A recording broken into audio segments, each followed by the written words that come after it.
هیجان افروکه سروکی هرما کردستان سرک وزیران و جگیرین وان بوده مانیورو د چنا تهرانه بو بجداری کرنه د تازیا سرکومار ایران ابراهیم رئیسی و هوالنوی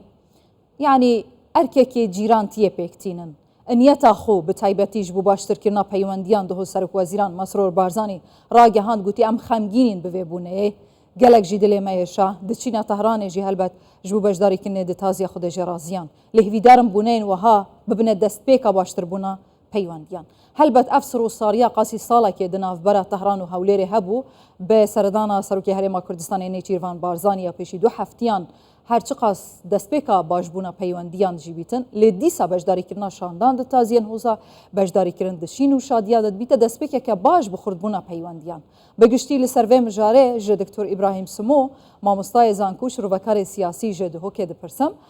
دکتور ابراهیم تو گلک بخیراتی کردستان 24 جاره بجداری کرنا ویشان دا بلند هرما کردستان د تازیا ابراهیم رئیسی سرکومار ایران و هوالنوی هین چاوا دنرخینن جروی سیاسی و بتایبت سپاس براستی اگر املیک دنه و سردانکا پشتی کو علاقات ایران و هرما کردستان خوشبوین جدای شنده کو اگر او سردانه نبایا دست خوشی سروک هرمی ما همی ملتی کرن کو او علاقتا برف آسوده که باش اینانه پیش و ام همیش چاوره بون کو او سردانه دیروکی بیت کرن بیت بغداد و بیت هفلیره لقدر تشتکه و حس تشتکه دیتره بونا و دیپلماسیتا و دوماهیه یا هرما کردستان چوکو سروک هرما کردستان چوکو سروک حکومت هرما کردستان براستی آماجه باشن بو جیرانیه کا یا گلک باش و خاصتا جد گل ایران دولتکا نه هندیه کو هما اگر ریدانک ریبدت هما تازه راگهاندن بحث کی بکتو بچت ایران هندا مازنه کو و چند شوه و چند روزه هند رومالا خدا بحث ایران اتکنو چونیا رئیسی کو رئیس جمهوریت اسلامی بویا ام بدبینن افشان دی بلند نخاص ما شان دی بلند گرتی اوه بتکم جبیر نکن شانده کی گرتی وقت بجن یه سروکاتی هرمی پیش وقت و ابروکشی شانده کی بلندتره گرتی چونکو جاران هرم چوبو و جاره هرم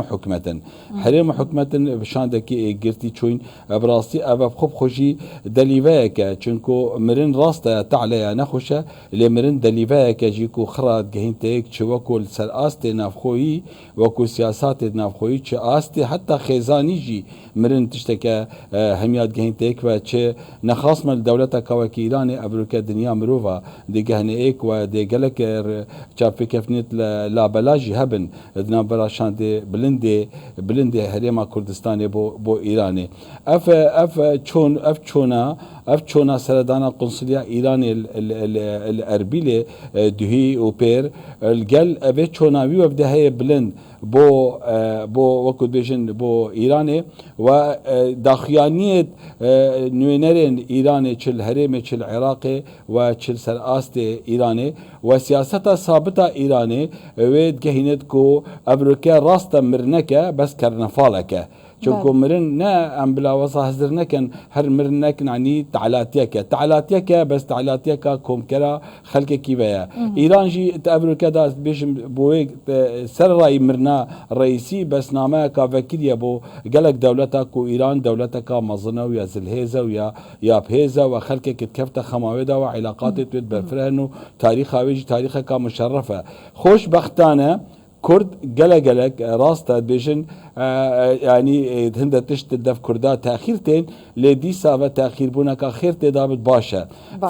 او ارضيتا خوشا حتى نابرا ملتي ما كردو ملتي ايران دا يا كوبري هيفك وهيرفا او چونا وفدمه بلند بويري راحتيا كي خستيا شقامي كردستاني وكي خستيا ثقافتا سياسيه كردستاني دا لا واجي دكتور انديل سربان هربوليان ببرسن د کردواری جی دا حتی اف کلتوره هیا د بیجن دوات قرن و تازی فرن بتایبتی چون شانده که یک گرتی و که جناب هواجی گوتی لسر آست بلند بجداری کرنه دوی تازیه دا ممکنه ببیت دست بیکا باشتر بونا پیوندیان یا که بتایبتی هرێما کوردستانی ئارمانجە جەنابێ هەواژی دزانیتن ئیران وڵاتێکی باندورە ژبلیک و جیرانی مەیە 600 کیلومتران زیاتر مەسنوور بە هەڤرە هەیە و بتایبەتی باندورە ئیرانی لەسەر هەموو جمگەین دەسەڵاتی لە عێراق هەیە ممکنە ببیتە دەست پێکێکی دیا خێرێ هەلبەت بله بله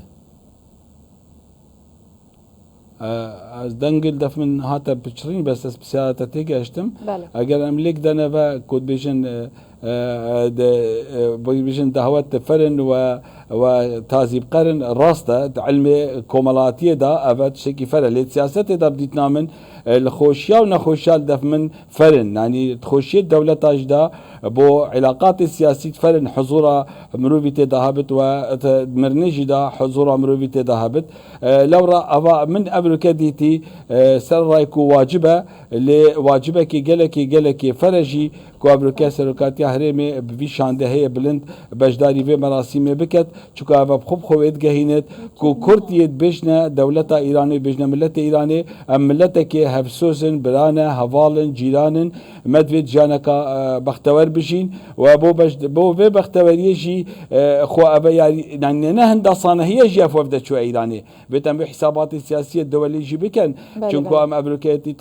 اطار فكر كنا دو زلهزت مظنه ايران وامريكا لامريكا امد بين بلي افش اركانه ام بجداريا في مراسم هيا مظن بكن وكو رولك مظنه الحكمرانيه الكردستاني كو نبز بو ابراهيمي بلكي بو هر جيرانه كيما بو هر دولتك ما بيوندي قلدا هبن قلدانا بن چوكا امريكا شيوه دولتك حكمراني الكردستان هنا ود ما بجداريا خويا بردام تدهبت ودفيت امجي خوش بير فنكن كو امريكا عالم يا ما برقمك مظن الشرق الاوسط القلم الدد فرولي كردا رولي كي بتشكلينا بجداريا كردا امريكا دف ملت وكو ايران بجداريا كا جرنج زانن رنج جلك سرو كومار ودولت بجدار بن امريكا لنينا حسابات ايران دا چکونه جیرانت ایرانیه بس ام وکو هرما کردستانی وکو هر تدسپیک اشارت پیدای اشکاندنا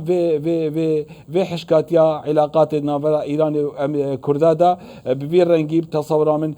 ناجح ترین سیاست هرما کردستانی ردایا برو و دست خود کلیت دست جمهوریت اسلامی دا بو جانکا بختور بو هر دو ملتا جی وجبیر جنکن ایران دولتکا بو اساساتیه رئیس جمهوریه کی بچت رئيس جمهورية خلال چند ساعات هذا هشتا تشوش مصير رئيسي نزانيبون مرجع إيراني حكمرانيا إيراني داره وقولي بله باشا دكتور إبراهيم هم لسر خالد براستين جكرا ماخو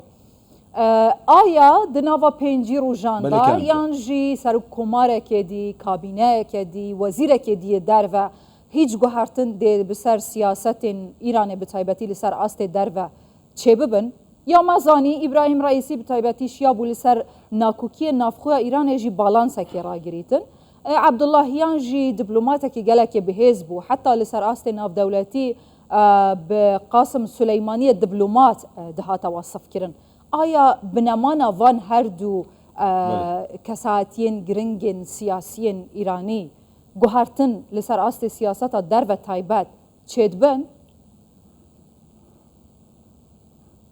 كارتك ناخو بله كارتك ناخو هي اكيد اللي معناه جاونين وقت دولتك مؤسساتي بت مروف دهين مروف ديشن بس مؤسسات دي بريفا بجد مرجع على دولة إسلامية حاضر بيت مروفان دواراك دوادانا دوابينا او دهان عبد الله اوان ذاكرين بو وزارة خارجية اوان دهان رئيسية حاضر كرين بوريفا برنا دولة إيرانية چونكي او انجامد هل سكوتك رئيسي كربتيان خديج رازيان وزير دربه كربت بي مشورتا مرجع اعلانات تكرن هر ملتك مرجع خوهبت هر ملتك چند سياستا و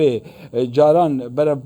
پیش جرا پاش مرجع خوهبت شوي ملتينا درس هر وكما ملت كرد ام چو جارش ملت خو كرد ناترسن ما مرجع هبت جناب بارزاني امريكا مرجع ما كردانه هر رابون الرشنه كده ام زفرنا مرجع خو مرجع ما برياره كوتا يدتو حكمرانيه ما تازه وكي يقول لك بريفتشت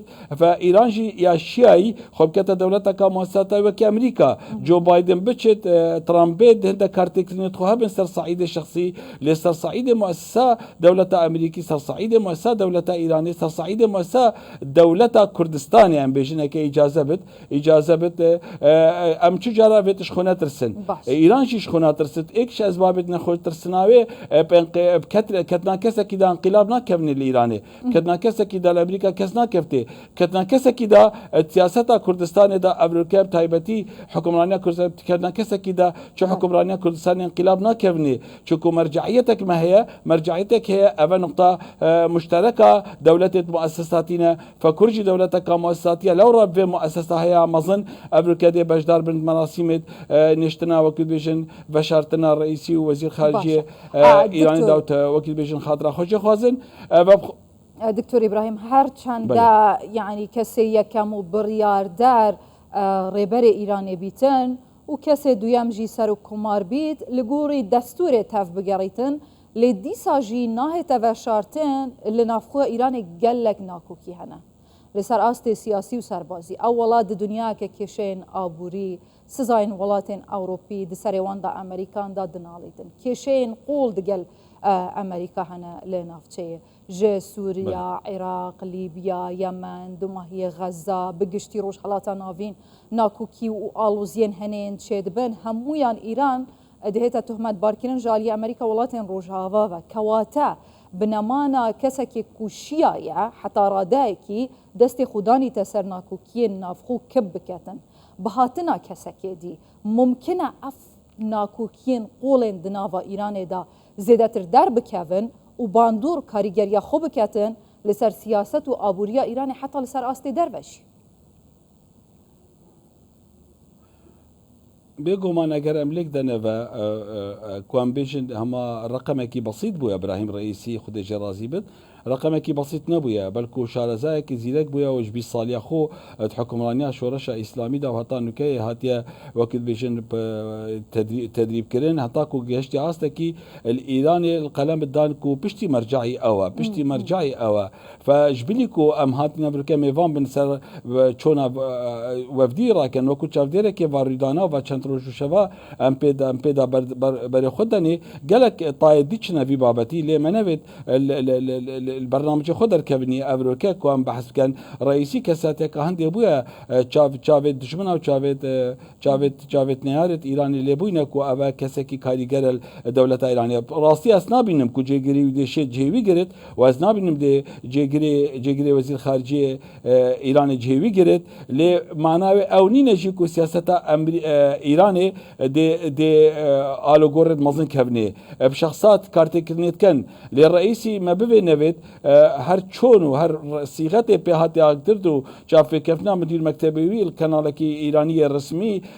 اشاره دان کا چاوانكت يا دنيا سوال بخرات كشت انا جهي بابتي لتني ام تشين بجن بله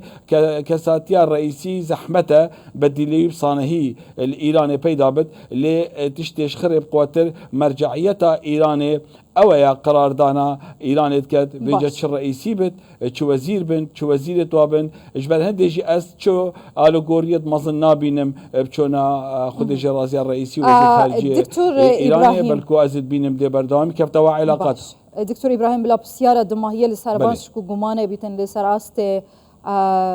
دنيا تمامه افشكو غمانه هنا لسر اوي كتنا هليكوبتر ابراهيم الرئيسي دديت يعني حتى نافخو إيران يجي قوتنو نارين جدا هنا دسبيكي وحتى أفروكيا جي دقوتن سقا خراب بولا وماكاتيا اللي أفروكيا بربرسي أوفيس سركمار إيران كو شاهد حالي كفتنا كوبتر إبراهيم رئيسي بو هليكوبتر كديدا بو أو كود قال إبراهيم رئيسي أو نكتن سلامتي خلاص بون قوتني جداد بيجيتن سر بو يارد بيجيت نخير سقاي زلال بو هيج كيشا نبو تنمل عسماني عوركي رجديت ما قوت هليكوبتر رئيسي هر سروي عوري بن عوري دانه جبر ما ترسيه نمني باشي شويه سروي عوري ادي ديار نمايا وتهمان داخويان يا خداد بيجيتن حتى 4 دم جميره ما بيوندي دقال پیش نویج توريزي هابو پشتی 4 دم جميره بيوندي قطبويا بوچی اگر 4 دم جميره بيوندي دقال هبيتن دقوتي سيجنال نينا و رادار جكار كتيا بوچی نافوا 4 دم جميره دا کس نگهشته جهبو يرج بركو اگه حتی 14 جميرا یک جوان ساغ بیتن بو چی زانیاری ندان خشك ايمان بسالك پیش وقت كر وضع نافخوي ايراني وضع كي تخبطك سياسي دا جيت يعني ما بين نبت داخيانه ايران داخيانه برواجيه ايكودنا داخيانه كسقا باشنينا معقولين طارك رئيس جمهوري وقت الراد بتطرينه فحصنا بتبزانت انواع الجويه كان بيجن باران ديت خلك ملفير شارع خالد كان بين جهد ندير كفنش ريبارا سقا نافرا مدير مكتبه بري مكتبه الرئيسي كو افريقيا ما فكرتناويه بيجمل هر سال في كانالي ما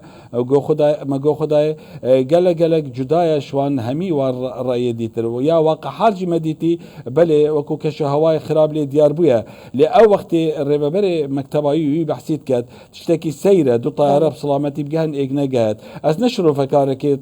وكو مجال طيران دامه لدي سافا اقل لك دا تعبيرش وضعنا بخوي ايران تكات لما جبيجينا كان ايران برف موداك دي تشوب رئيسي فاحتمال يعني دي بدي تنامنا بسيط ياكو از دي باردانا متابعه كد كم يعني حتى مرجع مظنه سياسه ايران يجي يعني عندما ترسيق هجبنه ايش هسو كوتيت رئيسي لو رجيم بيسير بويا ساعات كده مرجع يجي تلميحك داما في همي خلكيه بمتابعه كد كل رئيسي نمايا وحكم رانيا ايراني يا برف اسود باش تشد معلن بيشتي 19 تصريحات عفوا 14 ساعه شنو ديار كرنت رسميات ايران داكو ابراهيم رئيسي نمايا لورا از كوي عمليه خري از بقومانم تشتكل بيش في چوني داهبت و في شهيد بوني داهبت لي چونكي قومان جدايش يقينه انش تشتي يقين دس مدانينه لي خويندنا من بو في چنده از بيجم ايران خسارت بوش ابراهيم رئيسي رنگ بو نافخويا ايران برف اسود خراب بچت بو درفيا ايراني سياستا ايراني هندي حكمرانيا شورش اسلامي ساغبت حكمرانيا ايراني دا ثابت بتياج درفه يا نافخويش دا دنيا سر ساعتنا چيت بت بساعتها تشبينا غورتين كاتشاوا بساعتها ابراهيم رئيسي رئيس جمهوري بو نما رئيس جمهوري بله شروفين هوين گلكن دولمند اسپاس دارم دكتور ابراهيم سموما مستايزان كوي وشروفكار سياسي تو هر هبي